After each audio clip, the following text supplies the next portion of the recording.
सर्वांना हार्दिक शुभेच्छा। आज आपण जवाहर नवोदय विद्यालय प्रवेश परीक्षा जी काही असते या प्रवेश परीक्षेबद्दल पात्रता काय असते, वर्ग कोणते असतात, घटक कोणते आहेत, सब्जेक्ट कोणते असतात, विषयामध्ये असणारे गुण कसे असतात या सर्वांबद्दल सविस्तर चर्चा करणार आहोत। आपण जवाहर नवोदय प्रवेश परीक्षा यासाठी पाहत आहोत। ही प्रवेश परीक्षा फक्त वर्ग चौथीतले जे काही विद्यार्थी आहेत हे 5वीमध्ये गेल्याच्यानंतर 5वीतून 6वीला ज्यावेळी जाणार आहेत त्यांच्यासाठीच ही 5वीमध्ये फक्त प्रवेश परीक्षा घेतली जाते। ही प्रवेश परीक्षा घेत असताना त्या विद्यार्थ्याचं वय किमान म्हणजेच 9 वर्ष ते 13 वर्ष यांच्यामध्येच तो असावा। 13 वर्षापेक्षा जर तो जास्त असेल तर त्याला ही प्रवेश परीक्षा देता येत नाही। ही प्रवेश परीक्षा देताना त्या विद्यार्थ्यानं ही प्रवेश परीक्षा त्याला फक्त एकदाच देता येईल, म्हणजेच एखादा विद्यार्थी ही प्रवेश परीक्षा 2 वेळेस देऊ शकत नाही। त्यानंतर ही प्रवेश परीक्षा जर द्यायची असेल तर तो विद्यार्थी 3री, 4थी आणि 5वी जर तो ग्रामीण भागातून देणार असेल तर ही प्रवेश परीक्षा ग्रामीण भागातल्या विद्यार्थ्यांसाठी असताना 3री, 4थी आणि 5वी असं तिन्ही वर्गाचं शिक्षण त्याचं ग्रामीण भागातच व्हायला पाहिजे। त्यावेळेसच तो विद्यार्थी ही परीक्षा ग्रामीण भागातून देऊ शकतो। म्हणजे एखादा विद्यार्थी जर डायरेक्टली 5वीला जर ग्रामीण भागातून शहरी भागातून ग्रामीण भागात जर येत असेल तर त्यासाठी ही प्रवेश परीक्षा लागू होणार नाही, म्हणजे त्याला ती प्रवेश परीक्षा शहरी भागातूनच द्यावी लागेल। म्हणजे याचं 3री, 4थी आणि 5वीचं शिक्षण हे ग्रामीण भागातूनच असायला पाहिजे जर त्याला ग्रामीण भागामध्ये द्यायची असेल तर। नेक्स्ट म्हणजे ही प्रवेश परीक्षा जी काही आहे ही ग्रामीण भागातील 75% जागा राखीव असतात, तर शहरी भागासाठी 25% जागा कशा असतात यामध्ये राखीव असतात। आता जे काही एकूण जागा दिलेल्या आहेत, एकूण यामध्ये प्रत्येक नवोदयासाठी अशा 80 जागा आहेत, म्हणजे त्यातल्या 40 जागा ह्या मुलांसाठी असतात, तर 40 जागा ह्या मुलांसाठी असतात। आणि त्यामध्ये पुन्हा रिझर्वेशन असतं की 50% जागा मुलींच्या आणि 50% जागा मुलांच्या। आणि त्याच्यामध्ये जे काही रिझर्वेशन तुम्हाला दिले म्हणजे राखीव जागाचा जे काही कोठा दिलेला आहे हा फक्त अनुसूचित जाती, अनुसूचित जमाती आणि जे अपंग विद्यार्थी आहेत अशा 3च गटांसाठी काय केलेलं आहे तर यामध्ये जागेचा कोठा जो आहे तो राखीव केलेला आहे। म्हणजेच OBC, ओपन अशा जे काही इतर जाती आहेत यांच्यासाठी या परीक्षेमध्ये अशा काही राखीव जागा नसतात। फक्त अनुसूचित जाती, जमाती आणि अपंग जे काही मुलं आहेत अशांसाठीच यामध्ये काय केलेले असतात तर जागा राखीव असतात। यामध्ये असणारं जे काही शिक्षण आहे तर इयत्ता 6वीपासून ते 12वीपर्यंतचं शिक्षण जे आहे नंतरचं हे शिक्षण पूर्ण काय असतं तर पूर्ण फ्री ऑफ कॉस्टली असतं। आणि यामध्ये वापरत येणारा जो काही पॅटर्न आहे तो CBSE मार्फतली काय करतात यांना तर शिकवलं जातं। त्यानंतर ही जी काही प्रवेश परीक्षा असते इयत्ता 9वीमध्ये यात काही राज्यातील मुलं या नवोदयाला आणि या नवोदयाचे मुलं बाहेरच्या नवोदयाला काही पाठवले जातात, तर ही फक्त 9वीसाठीच केलं जातं, बाकीच्यांसाठी केलं जात नाही। नेक्स्ट चला आता यामध्ये जे काही अभ्यासक्रम दिलेला आहे त्या अभ्यासक्रमाचा विचार करूया। अभ्यासक्रमाचा विचार करत असताना आपल्याला पहिल्या घटकापासून बघायचं की पहिल्या प्रश्नापासून ते शेवटच्या प्रश्नापर्यंत कशा प्रकारचं सिलेबस असतात आणि कशा प्रकारचे काय घटक तुम्हाला विचारले आहेत। तर चला तर सुरुवात करूया। विभाग 1 मध्ये यामध्ये तसे 2 विभाग केलेले आहेत। विभाग 1 मध्ये बघूया काय आहे तर विभाग 1 मध्ये तुम्हाला मानसिक चाचणी जी काही तुम्हाला दिलेली आहे, मानसिक क्षमता चाचणी विभाग 1 असा जो काही भाग आहे या भागावरती प्रश्न विचारले जातात। आता या भागावरती तुम्हाला 1 ते 40 प्रश्न विचारले जातात। या भागावरती काय आहेत 1 ते 40 प्रश्न तुम्हाला विचारले जातात। आता हे 1 ते 40 जे काही प्रश्न आहेत या प्रश्नासाठी एकूण तुम्हाला गुण 50 गुण असतात, एकूण 50 गुण तुम्हाला दिले जातात। आणि पुढं यातील प्रत्येक प्रश्न जो काही आहे हा प्रत्येक प्रश्न काय आहे तुमचा तर प्रत्येक प्रश्न हा 1.25 गुणाचा आहे, म्हणजे याच्यामध्ये तुम्हाला निगेटिव्ह मार्किंग नसतं। आणि हे जे काही प्रश्न तुम्हाला दिलेले आहेत तर हे सर्व प्रश्न काय करायचे तुम्हाला अटेम्प्ट करायचे आहेत, म्हणजे याला कोणताच निगेटिव्ह नाही। म्हणजे जर तुम्ही 100 जर प्रश्न असतील 80 प्रश्न असतील तर तुम्ही ते 80 प्रश्न सोडू शकता, ते चूक असो किंवा बरोबर असो, ठीक आहे। तर यामध्ये आता आपण घेणार आहोत जे घटक विचारले जातात मानसिक क्षमता चाचणीसाठी, तर त्या घटकाचा आपण काय करणार आहे सखोल अभ्यास पाहणार आहेत। तर सुरुवातीला आपण पाहू यामध्ये घटक कसे असतात। आता हे जे काही घटक तुम्हाला दिलेले आहेत हे पेपरमध्ये पडणारे 10 घटक जे काही आहेत ते घटक आहेत आणि या घटकाचा विचार करत असताना तुम्हाला एक लक्षात ठेवायचे की हे अल्टरनेटली कसेही पडू शकतात, असं नाही की फक्त हेच क्रमाने जसे दिलेले आहेत तसे पडतील, मागे पुढे तुम्हाला प्रश्न विचारले जाऊ शकतात। यामध्ये पहिला जो काही घटक आहे तो घटक घेतला आपण आरशातील प्रतिमा। तुम्हाला नेहमीसाठी हा जो काही घटक आहे तो विचारला जातो आरशातील प्रतिमा। असे तुम्हाला यामध्ये किमान 4 ते 5 प्रश्न असे विचारले जातात की ज्याच्यामध्ये एखादी आकृती तुम्हाला दिलेली जाते आणि त्या आकृतीची आरशामध्ये जर पाहिली तर कशा प्रकारची प्रतिमा तयार होईल असं तुम्हाला यामध्ये विचारलं जातं।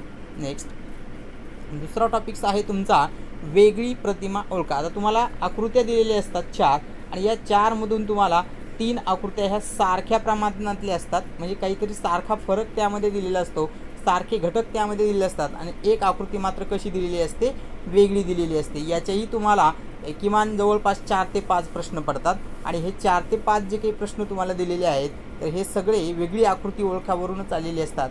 म्हणजेच तुम्हाला यामध्ये फक्त बघायचं आहे की बघत असताना आकृतीमध्ये काही काटकोन त्रिकोणामध्ये काही बदल केलेला आहे का, आकृतीच्या अंशामध्ये काही बदल केलेला आहे का, आकृतीच्या कोनामध्ये काही वेगळेपण केलेलं आहे का, आकृतीची दिशा काही चेंज केलेली आहे का, आकृतीमध्ये असणारे जे काही घटक आहेत हे अतिशय बारकाईने तुम्हाला बघायचे आणि काय करायचे त्याला चेक करायचे।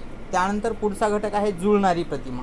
आता जुळणारी प्रतिमा म्हणजे काय तर सारख्या प्रकारची प्रतिमा तुम्हाला काय करायची आहे, शोधायची आहे। म्हणजे जुळणारी म्हणजे सारखी जुळणारी एक आकृती तुम्हाला दिलेली असेल आणि त्या आकृतीच्या अशा तुम्हाला 4 पर्याय दिलेले असतील ABCD चे, तर त्यामध्ये सेम असणारी जी काही आकृती आहे ती तुम्हाला शोधायची आहे।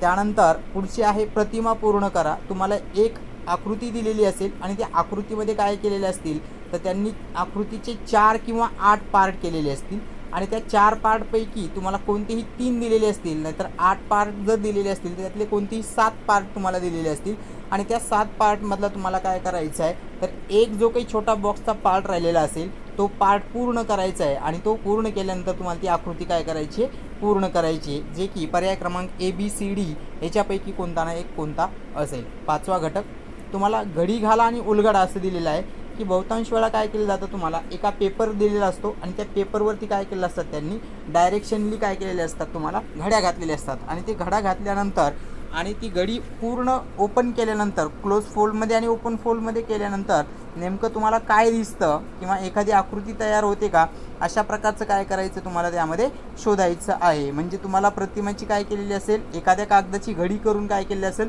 उघडलेली असेल आणि उघडल्यानंतर कशा प्रकारची दिसते किंवा एखादा काही घटक दिसतो का, अशा प्रकारची तुम्हाला काय करायची ऑप्शन नंबरच्या पर्यायामधून तुम्हाला काय करायचे, शोधायची आहे। त्यानंतर पुढचा घटक जो आहे तो आहे तुमचा समसंबंध। आता याच्यामध्ये काय केलेलं असेल तर तुम्हाला आकृत्या दिलेल्या असतील काही आणि आकृत्यामधून तुम्हाला सारख्या प्रकारच्या आकृत्या असतील 3 4, तर त्यातले जे काही 3 आकृत्या असतील आणि ह्या 3 आकृत्या कोणत्या तरी एका टाईप्समध्ये असतील आणि एक वेगळ्या प्रकारची आकृती असेल, ती आकृती तुम्हाला काय करायची आहे, शोधायची आहे। किंवा 3 आकृत्या सारख्या असतील किंवा वेगळ्या गटातल्या असतील, एक मात्र वेगळी असेल, काहीतरी संबंध तयार करायचा आहे तुम्हाला आणि तिला काय करायचं आहे, शोधायचं आहे। त्यानंतर पुढे तुमची मालिका पूर्ण करा। म्हणजे तुम्हाला फॉर एक्झाम्पल त्यांनी मालिकामध्ये आकृत्या काढत असताना एका बॉक्समध्ये काय केलेलं असेल तर डायरेक्टली तुम्हाला 3 आकृत्या दिलेल्या असेल आणि चौथी आकृती तुम्हाला काय करायची आहे, पूर्ण करायची। म्हणजे साधारणतः एका पहिल्या बॉक्समध्ये एक आडवी रेष तुम्हाला दिली असेल, दुसऱ्या बॉक्समध्ये एक आडवी आणि एक उभी रेष दिलेली असेल, तिसऱ्या बॉक्समध्ये तुम्हाला 2 आडव्या आणि एक उभ्या रेष दिलेली असतील आणि चौथी आकृती कशा प्रकारची येईल, अशा प्रकारे तुम्हाला काय करायचे, मालिका पूर्ण करायची। अशी पण आकृती तुम्हाला येऊ शकते आणि खालीलपैकी कोणत्या आकृत्यामध्ये ती आलेली असेल पर्यायामध्ये ABCD मध्ये, अशा पद्धतीने तुम्हाला काय करायची, ती आकृती पूर्ण करायची। त्यानंतर आहे तुकडे जोडा। म्हणजे हा जो काही सेम टॉपिक्स तुम्हाला अगोदर झालेला आहे अवकाश कल्पना, म्हणजे की तुम्हाला 5 ते 6 आकृत्या दिलेल्या असतील बॉक्समध्ये आणि त्यातलं काहीतरी मिसिंग दिलेलं असेल एखादं कॅरेक्टर, ते कॅरेक्टर फक्त काय करायचं आहे, तुम्हाला शोधायचं आहे। त्यानंतर आहे तुमची लपलेली प्रतिमा शोधा। म्हणजे तुम्हाला आकृती दिलेली असेल, आकृतीतला एक पार्ट दाखवलेला असेल आणि ABCD मध्ये आकृत्या दिलेल्या असतील आणि त्या आकृतीमध्ये कुठेतरी तो पार्ट लपलेला आहे असं तुम्हाला दाखवलं असेल। म्हणजे प्रश्नामध्ये तुम्हाला एक पार्ट दाखवतील, ते एक त्रिकोण किंवा चौकोन आणि हा चौकोन किंवा त्रिकोण असेल किंवा एखादा वर्तुळाकृती शेप दिलेला असेल, अशा वेगवेगळ्या प्रकारचे काही सेफ असतील, ते सेफची आकृती फक्त सेफ तुम्हाला काय करायचं आहे, त्या 4 पर्यायामधून कुठून ना कुठून तरी शोधायचं आहे। म्हणजे प्रत्येक आकृतीमध्ये तो सेफ दिसतो का ते चेक करायचं आहे तुम्हाला। ABCD मध्ये आणि दिसत असतील तर पेन्सिलने ड्रॉ करायचं आहे आणि आपल्याला सांगायचं आहे की ही आकृती काय असायला पाहिजे, त्यामध्ये पूर्ण असायला पाहिजे. त्यानंतर आहे भौमितिक रचना पूर्ण करा. तुम्हाला आकृत्यामध्ये काय करायचं आहे, काही आकृत्या दिलेल्या असतील तर त्या आकृत्यामधून एखादी आकृती काय करायची आहे, राहिलेला जो काही पार्ट आहे तो काय करायचा याच्यामध्ये पूर्ण करायचा आहे. अशा प्रकारे तुम्हाला मानसिक क्षमता चाचणी जे काही दिलेलं आहे या मानसिक क्षमता चाचणीचे प्रश्न विचारले जातात. आणि हे मानसिक क्षमता चाचणी जी काही आहे तर ही आपण पाहिलं की एकूण 1 ते 40 पहिले जे काही प्रश्न असतात विभाग 1 मधले तर हेच प्रश्न यामध्ये विचारले जातात. आणि प्रत्येक प्रश्न हा किती मार्काचा आहे तर 1.25 मार्काचा तुम्हाला काय केला जातो, एक प्रश्न विचारला जातो. म्हणजे असे याला एकूण किती गुण आहेत तर 50 गुण आहेत. आता याच्यामध्ये जो काही वेळ असतो त्या वेळेचा विचार करत असताना हे प्रश्न काय करायचे तुम्हाला थोडं विचार करूनच सोडवायचे, जेणेकरून तुमचा गणिताचा आणि भाषेचा जो काही वेळ असेल उरलेला तो वेळ तुम्हाला मानसिक क्षमते चाचणीसाठी द्यायचा आहे. आणि जास्तीत जास्त विचार करून हे काय करायचे प्रश्न तुम्हाला सोडवायचे आहेत. म्हणजे इथे सोडवत असताना कोणत्याही प्रकारची घाई गडबड करायची नाही, अतिशय स्लो पद्धतीनं तुम्हाला काय करायचे ते प्रश्न सोडवायचे आहेत. अगोदरच्या पेपरमध्ये तुम्हाला 100 प्रश्न असायचे, मात्र विद्यार्थ्यांना वेळ पुरत नाही, विद्यार्थ्यांची मानसिकता सगळ्या गोष्टीचा विचार करून आता अलीकडे काय केलेले आहेत शासनाने तर असे 80 प्रश्न तो विचारत आहे. म्हणजेच यामध्ये तुम्हाला अजून 20 मार्काचे जे काही प्रश्न होते हे कमी केलेले आहेत. म्हणजे 20 प्रश्न कमी केलेले आहेत, त्याचा वेळ आपल्याला काय करता येईल तर या मानसिक क्षमता चाचणीसाठी काय करता येतो, देता येऊ शकतो. आता पुढचा जो काही घटक आहे तो बघायचा तुम्हाला अंकगणित पण यामध्ये असतं. आणि हे जे काही प्रश्न आहेत हे प्रश्न असतात तुमचे 41 प्रश्नापासून ते 60 प्रश्नापर्यंत. असे जे काही 20 प्रश्न आहेत एकूण 20 प्रश्न तुम्हाला यावरती विचारले जातात. आणि हे 20 प्रश्न तुम्हाला एकूण 25 गुणासाठी विचारले जातात. म्हणजे गणित विषयावर किती प्रश्न येतात तर 20 प्रश्न असतात, एकूण 25 गुण. म्हणजे इथे पण प्रत्येक प्रश्न जो काही तुम्हाला दिलेला आहे हा प्रत्येक प्रश्न तुम्हाला 1.25 गुणाचाच इथे काय केलेला असतो. जसं म्हणजे मानसिक क्षमता चाचणीमध्ये जे काही गुण असतात तसेच गुण तुम्हाला इथे दिलेले आहेत. आणि हे प्रत्येक प्रश्न जे काही दिलेले आहेत हे 1, 2, 3 हे जे काही नैसर्गिक संख्या आहेत 0 पर्यंत, यामध्ये फक्त आंतरराष्ट्रीय आकड्यांचाच तुम्हाला काय करायचं आहे, इंग्रजी अंकाचाच तुम्हाला काय करायचा आहे तर वापर करायचा आहे, किंवा हेच अंक तुम्हाला यामध्ये वापरलेले असतील. इथेही तुम्हाला कोणत्याही प्रकारचे निगेटिव्ह गुण पाहायला मिळणार नाहीत. चला तर मग बघू आता यामध्ये असणारे जे काही घटक आहेत त्या घटकाचा आपण सविस्तर अभ्यास करू. बघा घटक कोणते असतात ते बघा. पहिला घटक असतो संख्या आणि संख्यावरच्या पद्धती. आता हा संख्या पाहत असताना तुम्हाला जे संख्या आहेत, संख्येचे प्रकार आहेत आणि हे सर्व संख्येचे प्रकार तुम्हाला बघायचे आहेत. म्हणजे संख्या, नैसर्गिक संख्या, सम संख्या, विषम संख्या, मूळ संख्या, पूर्ण संख्या आणि पुढे जे असणाऱ्या पूर्णांक, अपूर्णांक, दशांश अपूर्णांक, पूर्णांकयुक्त अपूर्णांक असे जे काही पद्धती आहेत या सर्व पद्धती तुम्हाला बघायच्या आहेत. आणि हे सर्व घटक तुम्हाला काय करायचे आहेत, अतिशय चांगल्या प्रकारे करायचे, ज्यावरती तुम्हाला एखादा प्रश्न काय केला जातो, विचारला जाऊ शकतो. त्यानंतर याच्यामध्येच तुम्हाला काय करायचं आहे, संख्या पद्धतीमध्ये तुम्हाला संख्याज्ञान पण माहिती असायला पाहिजे. म्हणजे ज्यावेळेस कंपल्सरी याच्यावरती तुम्हाला प्रश्न विचारले जातात. मग प्रश्न कसे असतात तर तुम्हाला काही संख्या दिलेली असते अक्षरामध्ये किंवा अंकामध्ये, ती ओळखणे, किंवा तुम्हाला एखादी संख्या अक्षरात दिलेली असेल ती अंकात खाली ओळखणे, अशा पद्धतीचेही तुम्हाला गणितावर काय केले जातात तर प्रश्न विचारले जातात. त्यानंतर पुढचा प्रश्न आहे संख्यावरील क्रिया. आता संख्यावरील क्रिया म्हणजे काय तर तुम्हाला बेरीज, वजाबाकी, गुणाकार आणि भागाकार हे पूर्णांकामध्ये यायला पाहिजेत. ठीक आहे, म्हणजे पूर्णांकामध्ये तुम्हाला बेरीज पण येऊ शकते, वजाबाकी पण येऊ शकते, गुणाकार पण येऊ शकतो आणि भागाकार पण येऊ शकतो. त्यानंतर पुढं अपूर्णांक आणि क्रिया, म्हणजे जसं तुम्हाला पूर्णांकामध्ये बेरीज, वजाबाकी, गुणाकार यायला पाहिजे तसंच तुम्हाला अपूर्णांकामध्ये सुद्धा बेरीज यायला पाहिजे, वजाबाकी यायला पाहिजे, गुणाकार आणि भागाकार अशा सर्व ज्या काही क्रिया आहेत या सर्व क्रिया तुम्हाला अपूर्णांकामध्ये सुद्धा काय करायला पाहिजेत, यायला पाहिजेत. त्यानंतर आहेत अवयव आणि गुणक. म्हणजे तुम्हाला एखादी संख्या जर दिलेली असेल तर त्या संख्येला कोणकोणत्या संख्येनं भाग जातो, त्याचे कोणकोणते अवयव आहेत आणि कोणकोणते गुणक आहेत हे सर्व तुम्हाला त्यामध्ये यायला पाहिजे. त्यानंतर महत्त्वाचा टॉपिक्स जो आहे स्पर्धा परीक्षेच्या दृष्टीने असेल किंवा प्रत्येक घटकाच्या दृष्टीने असेल तो म्हणजे लसावी आणि मसावी. तर हा घटक तुम्हाला पेपरमध्ये कंपल्सरी विचारला जाणार आहे. यामध्ये शाब्दिक उदाहरणं असतील. त्यानंतर तुम्हाला यामध्ये देणारे काही घटक आहेत हे सर्व घटकाचं काय करायचं इथे अभ्यास करायचा आहे. म्हणजे लसावी काढणे, मसावी काढणे, लसावी मसावीमध्ये पुन्हा प्रकार आहेत, पूर्णांकाचा लसाई मसावी, अपूर्णांकाचा लसाई मसावी, दशांशापूर्णांकाचा लसाई मसावी, तर हे सर्व तुम्हाला यामध्ये काढता यायला पाहिजे. नेक्स्ट, त्यानंतर पुढचा घटक आहे तुम्हाला गणितामध्ये दशांश अपूर्णांकाचा क्रिया. आता दशांश अपूर्णांकाच्या क्रियामध्ये काय आहे तर तुम्हाला दशांश अपूर्णांकामध्ये बेरीज यायला पाहिजे, वजाबाकी यायला पाहिजे, गुणाकार आणि भागाकार यायला पाहिजे. या सर्व गोष्टी तुम्हाला दशांश अपूर्णांकामध्ये, पूर्णांकयुक्त अपूर्णांकामध्ये, अपूर्णांकामध्ये ह्या चारही प्रकारामध्ये तुम्हाला या चारही क्रिया यायला पाहिजेत. तर त्यावरती तुम्हाला काय क्वेश्चन्स विचारले जातात. नंतर राशींचे मापन, म्हणजे तुम्हाला राशींच्या गोष्टी जे काही आहे तर ते पण माहिती असायला पाहिजे. म्हणजे किलोग्रॅमचं किती ग्रॅममध्ये रूपांतर होतं, किंवा लिटरचं मीटरमध्ये रूपांतर करता यायला पाहिजे, किंवा लिटरमध्ये असेल तर लिटरमध्ये किती असतात, किलोग्रॅममध्ये असेल तर किती ग्रॅममध्ये असतात, पैसे नाणे यांचं रुपयामध्ये पैशामध्ये तुम्हाला काय करता यायला पाहिजे तर मापन करता यायला पाहिजे. नेक्स्ट, नंतर अंतरकाळ गती आणि मापन, म्हणजे तुम्हाला हा विज्ञानचा जो काही घटक आहे यावरती काही प्रश्न विचारले जातात. म्हणजे तुम्हाला बसमध्ये अंतर दिलेलं असतं, वेळ दिलेले असतात बस निघण्याच्या, आणि त्यावरून तुम्हाला फाईंड करायचं आहे की त्यांना येण्यासाठी किती काळ लागला, त्यांची गती किती असेल आणि त्या दोन ठिकाणामध्ये अंतर किती आहे. तर त्यानंतर पुढचं आहे कंचे भागू बेव नियम, म्हणजे याच्यामध्ये याचा अर्थ असा आहे की तुम्हाला इथे बॉडमॉस पद्धतीनं काय करायची, उदाहरणं सोडवायची. म्हणजे एकाच उदाहरणामध्ये त्याला आपण मराठीमध्ये सरलीकरण असं म्हणतो, संख्याचे सरलीकरण.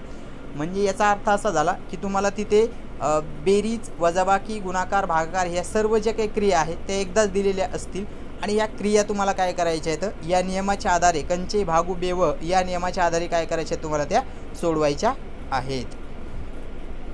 त्यानंतर पुढचा घटक आहे शेकडेवारी. हा अतिशय महत्त्वाचा टॉपिक आहे. तुम्हाला यावरती किमान 3 ते 2 प्रश्न तुम्हाला कंपल्सरी विचारले जातात शेकडेवारीवरती. तर हा जो काही शतमान पद्धती जो काही आहे तर हे तुम्हाला माहिती असायला पाहिजे, आणि याचे काही उदाहरणं आहेत, यांची प्रॅक्टिस तुमची व्हायला पाहिजे. आपल्या यूट्यूब चॅनलवरती यांचे सर्व काही उदाहरणं तुम्हाला मिळतील, किंवा भारती मॅथ्स बाबा असं नावाचं जे काही मॅथ्स बाबा नावाचं जे काही चॅनल आहे टेलिग्रामवरती, याच्यावर तुम्हाला प्रश्नपत्रिका मिळतील, किंवा शेकडेवारीवर असणारे ऑल टॉपिक्स तुम्हाला यावरती पाहायला मिळेल. किंवा टेलिग्रामवर तुम्ही भारती करिअर अकॅडमी असं जरी सर्च केलं तरी तुम्हाला याच्यावरती असणारे जे काही चॅनल आहे आमचं ते चॅनल मिळेल, आणि या चॅनलमधून तुम्ही यावरती असणारे जे काही ऑल टॉपिक्स आहेत स्पर्धा परीक्षेच्या दृष्टीनं किंवा नवोदयाच्या दृष्टीने, हे सर्व तुम्हाला काय मिळतील ऑडिओ व्हिडिओच्या स्वरूपामध्ये पाहायला मिळतील. नेक्स्ट, त्यामध्ये नंतरचा टॉपिक्स आहे नफा आणि तोटा. हा सुद्धा अतिशय प्रकारे व्यवहारी जीवनातला असणारा जो काही टॉपिक्स आहे तुम्हाला, तर हा टॉपिक्स तुम्हाला पेपरमध्ये कंपल्सरी विचारला जातो. तुम्हाला यामध्ये शेकडा नफा आणि शेकडा तोटा असं पण विचारलं जातं. म्हणजे हे 2 टॉपिक्स जे काही दिलेले आहेत हे कंबाईन पण केले जातात, आणि यावरती पण काय आहे तुम्हाला क्वेश्चन्स विचारले जातात. त्यानंतर महत्त्वाचा टॉपिक व्यवहारी जीवनातला जो आहे तुम्हाला सरळ व्याज. एक सूत्राच्या आधारे तुम्हाला याला सोडवायचे. फक्त एक सूत्र तुम्हाला दिलं जातं सरळ व्याजचं. सरळ व्याज बरोबर मुद्दल गुणिला मुदत गुणिला दर भागिले 100, आणि यावरून तुम्हाला काय करायचे ते उदाहरणं सोडवायचे आहे. त्यानंतर पुढचा घटक आहे तुमचं घड्याळ मापन. म्हणजे तुम्हाला घड्याळेवरती पण काही क्वेश्चन्स विचारले जातात. घड्याळामध्ये टाईम तुम्हाला दिलेला असेल तासामध्ये, त्याचं तुम्हाला सेकंद मिनिट याच्यामध्ये कन्वर्ट करायचं आहे, किंवा सेकंद मिनिट तासात दिलेलं असेल याला तुम्हाला पूर्ण तासामध्ये काय करायचं आहे घड्याळीचं वाचन करायचं आहे. त्यानंतर पुढचा जो काही घटक आहे तुमचा तो आहे तुमचा स्तंभालेख. म्हणजे गणितामध्ये तुम्हाला बऱ्याच वेळा जे काही प्रश्न दिले आहेत हे स्तंभालेखावर विचारले जातात. म्हणजे एखादा घटक तुम्हाला स्तंभालेखामध्ये दाखवलेला असतो आणि प्रत्येकासाठी किंमत ठरवून दिलेली असते. अशा पद्धतीनं तुम्हाला काय करायचं आहे तो स्तंभालेख सोडवायचा आहे, आणि हा कंपल्सरी क्वेश्चन्स आहे. तुम्हाला याच्यावरती तुम्हाला एक स्तंभालेख दिलेला असतो, आणि त्यावरती किमान 2 ते 3 प्रश्न काय करतात तुम्हाला कंपल्सरी विचारले जातात. त्यानंतर याच्यामध्ये असणारा जो काही पुढचा टॉपिक्स येतो भूमितीवर, याच्यावरून तुम्हाला किमान 3 ते 4 प्रश्न असतात जे कंपल्सरी विचारलेत. म्हणजे हे जे काही 20 प्रश्न येतात या 20 प्रश्नामध्ये 4 प्रश्न तुम्हाला भूमितीवरून विचारले जातात. ठीक आहे, तर यामध्ये आपला प्रामुख्याने कोणते घटक करायचे, तर यामध्ये आपल्याला प्रामुख्याने आयात करायचा आहे, चौरस करायचे आणि घनफळ करायचे आहेत. आता आयातामध्ये तुम्हाला काय काय महत्त्वाचं आहे, तर आयातामध्ये आणि चौरसामध्ये दोन्ही वेळेस तुम्हाला शाब्दिक उदाहरणं महत्त्वाचे आहेत. यावरती असणारे जे तुम्हाला परिमिती आणि क्षेत्रफळ याच्या बेसिसवर काय केले जातात विचारले जातात. जेणेकरून तुम्हाला त्यामध्ये किती फरशा लागतील असे प्रश्न विचारले जातात एखाद्या घरामध्ये. हे शाब्दिक उदाहरणं आहेत. किंवा एखाद्या कागदापासून किती पाऊच तयार होतील, एखादे खोके किती कॅन्टरमध्ये बसतील, असे जे काही उदाहरणं तुम्हाला विचारले गेलेले आहेत आयात आणि चौरसावरती. तर हे शाब्दिक उदाहरणं जास्तीत जास्त करायचे आणि हेच शाब्दिक उदाहरणं तुम्हाला काय करतात पेपरमध्ये येतात। त्यानंतर तुम्हाला घनफळ पण विचारलं जातं आणि घनाचे जे काही घनफळ तुम्हाला दिलेले आहेत याच्यावरती तुम्हाला वृत्तचिती असेल किंवा घन असेल अशा दोनच टॉपिक्सवरती तुम्हाला काय केलं जातो परीक्षेमध्ये प्रश्न विचारला जातो, जेणेकरून तुम्हाला लिटरमध्ये किती धारकता आहे हे शोधायचं असतं। तर हे सगळे शाब्दिक उदाहरणं आहेत आणि हे शाब्दिक उदाहरणच या टॉपिक्समध्ये काय करायचे तुम्हाला महत्त्वाचे करायचे आहेत, जे पेपरमध्ये तुम्हाला कंपल्सरी विचारले जातात, ज्यावरती तुम्हाला 4 प्रश्न पडलेले आहेत। त्यानंतर याच्यामध्ये जो काही दिलेला आहे पुढे काही घटक येतो, तो घटक येतो भाषा विषयावरती। ठीक आहे, तर या भाषा विषयामध्ये तुम्हाला जे काही घटक येतात या घटकाचा वापर करत असताना जे प्रश्न आहेत हे फक्त उतार्यावरून विचारले जातात आणि हे प्रश्नांची जी संख्या आहे ती 61 पासून ते 80 पर्यंत जे काही प्रश्न असतात हे प्रश्न तुम्हाला यामध्ये विचारले जातात। म्हणजे एकूण यावरती पुन्हा 25 गुणाचे प्रश्न तुम्हाला विचारले जातात आणि हे प्रश्नांची संख्या पण किती आहे, तर या प्रश्नांची संख्यासुद्धा इथं किती आहे 20च आहे। म्हणजे प्रत्येक उतार्यावरून तुम्हाला 5-5 प्रश्न विचारले जातात आणि असे एकूण यामध्ये तुम्हाला 4 उतारे फक्त विचारले जातात। आणि आता उतारे जे काही तुम्हाला दिलेले आहेत तर हे कोणत्या पुस्तकातून येतील किंवा एखाद्या घटकावर आधारितच असतील का, तर हे असं काहीच नाही। तुम्हाला हे कोणत्याही प्रकारचे उतारे त्यामध्ये विचारले जाऊ शकतात, जे लेटेस्ट टेक्नॉलॉजीवरती असेल किंवा एखाद्या कथेवरती असेल, असे वेगवेगळ्या प्रकारचे जे काही एखाद्या व्यक्तीवर असेल तर असे उतारे यामध्ये घेतले जातात। आणि प्रत्येक प्रश्नाला इथे सुद्धा काय केलेले आहे त्यांनी 1.25 मार्काचे केलेले याच्यामध्ये त्यांनी गुण तुम्हाला दिलेले आहेत।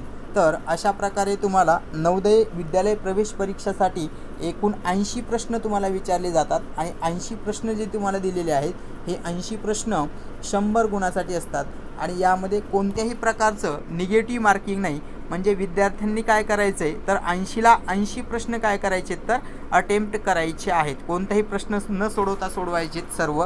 आणि तुम्हाला व्यवस्थित प्रकारे तिथं काय करायचे त्या काळ्या गोलमध्ये गोल करायचे। दुसरी गोष्ट, गोल करत असताना कोणत्याही एका ABCD हे जे काही आपल्याला आन्सर शीट दिलेले आहे याच्यावरती एकदाच गोल करायचे। जर तुम्ही चुकून इथे एकदा दोनदा गोल जर केलेलं असेल तर हे तुमचं उत्तर ग्राह्य धरलं जात नाही।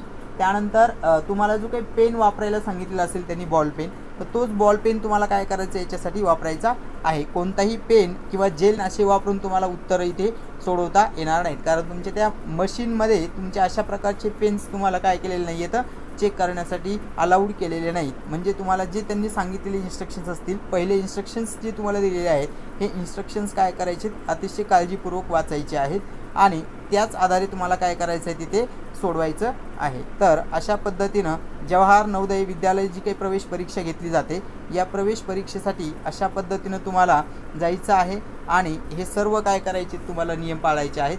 दुसरी गोष्ट, अशा जो काही अभ्यास तुम्हाला दिलेला आहे तर या अभ्यासाच्या व्यतिरिक्त तुम्हाला जे काही मटेरियल्स लागेल हे मटेरियल्स आपल्याकडे प्रोव्हाइड आहे किंवा आपण तुम्हाला ते प्रोव्हाइड करू शकतो। तर त्याच्यासाठी तुम्हाला काय करायचं आहे तर यूट्यूबवरती भारती करिअर अकॅडमी जालना असं सर्च करून तुम्हाला यूट्यूबवरती आमचे लेक्चर सिरीज मिळेल, जी नवोदयसाठी स्पेशली चालू करणार आहोत आपण, हे मिळेल। किंवा आणि याच्यासाठी जे काही प्रवेश परीक्षासाठी जे काही सराव चाचणी असतील या सराव चाचण्या तुम्हाला टेलिग्राम चॅनलवरती पण मिळतील। तुम्ही मॅथ्स बाबा नावाने जर टेलिग्रामला सर्च केलं असेल तर इथेही तुम्हाला ते काय मिळतील आमच्या चॅनलच्या लिंक मिळतील, नाहीतर तुम्हाला काय करावं लागेल भारती करिअर अकॅडमी असं सर्च करावं लागेल, ज्याच्यामध्ये आमच्याकडे काय आहे यूट्यूबचं चॅनल आहे। नाहीतर नवोदय 2020 असं जरी तुम्ही टाकलेलं असेल तरी तुम्हाला स्पेशली त्या नवोदय 2020मध्ये काय असेल तर माहिती मिळतील।